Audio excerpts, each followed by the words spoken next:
তোমার কি কেমিস্ট্রি ভয় লাগে? তোমার কেমিস্ট্রি ভয় লাগার পিছনে পর্যাপ্ত পরিমাণ রিজন আছে।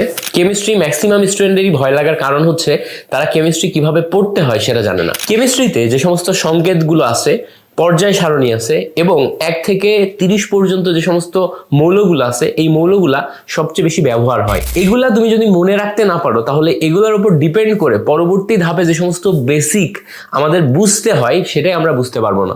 এই জন্য প্রথম ধাপে আমাদের পর্যায় সারণীর 1 থেকে 30 পর্যন্ত মৌল এটা আগে মুখস্থ করে ফেলতে হবে। এরপরে কেমিস্ট্রিতে যে সমস্ত সংকেতগুলো আছে, যেমন যৌগমূলকের সংকেত আছে এবং আরো বেশ কিছু জিনিসপত্র আছে যেগুলো আমাদের সুন্দর মতো আগে মুখস্থ করে ফেলতে হবে।